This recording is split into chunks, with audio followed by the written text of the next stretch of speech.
पुलिसको पालो ल पुलिसको पालो। अब पुलिसले यति बेला प्रदर्शनकारीलाई लखेटेको छ। दर्शकवृन्द हेर्न सक्नुहुन्छ प्रदर्शनकारी यति बेला भागाभाग भएको छ।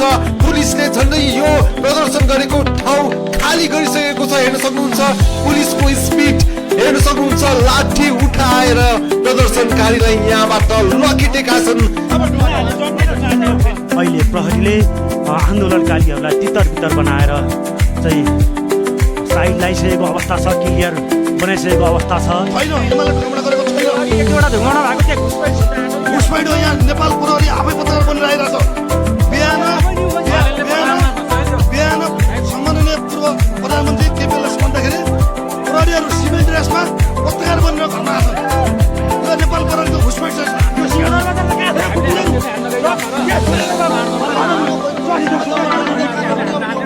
दर्शकवृन्द हामी यहाँ देख्न सक्छौँ यो बबरमहल एरियामा उता प्रहरीको भिड छ भनेदेखि यतातिर चाहिँ केपी ओलीको गिरफ्तारको विरुद्धमा अर्को भिड हामी यहाँ देख्न सक्छौँ।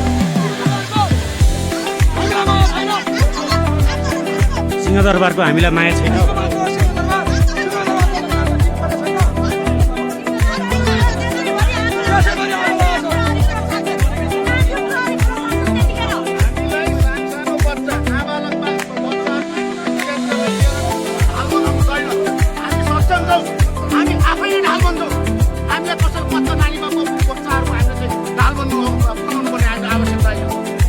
संगठन छ सबै चिज छ।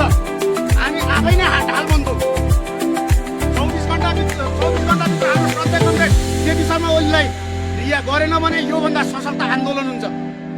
यो चेतना राखेको चेतना भए अहिलेको यो सरकार पनि अप्राकृतिक छ। हामीले बुझेका छौँ के गरियो। विदेशी दलाल अमेरिकी दलाल साम्राज्यवादको कटपुल्ती योभन्दा अगाडि पनि बारबारा फाउन्डेसनको सरकार भएको थिएन। कति भ्रष्टाचार गर्यो 6 महिनाको उसमा तपाईँले देखिसक्नु भएको छैन। महान्यायिक अधिवक्ताले कति भ्रष्टाचार गर्यो, कहाँ कति के भयो। डिम्ब तस्करीमा उहाँलाई उन्मुक्ति दियो। महान्यायिक अधिवक्ताले गराएन आफ्नैको उसलाई। हामीलाई पनि त 6 महिनाभित्र उहाँले यो 6 महिनाभित्र सरकारले के गर्यो? केही विकास देख्नुभयो? भ्रष्टाचारभन्दा अरू देख्नुभयो? सुशासन कायम भयो भएन? जेनजीको आन्दोलनहरू घाइतेहरूको यो चाहिँ आन्दोलनको चाहिँ यो सुनवाई भयो भएन? महँगाई बढेको छ, हर चिज बढेको छ। सरकार हुन पाएको छैन। धरपकड गरेको छ। 24 गते आन्दोलन गरे मान्छेहरू खै त उनीहरूलाई चाहिँ सरकारमा बसाउने गृहमन्त्रीले हो। अब यो देशमा अराजक तत्त्वलाई गृहमन्त्री धन्य मेरो देश।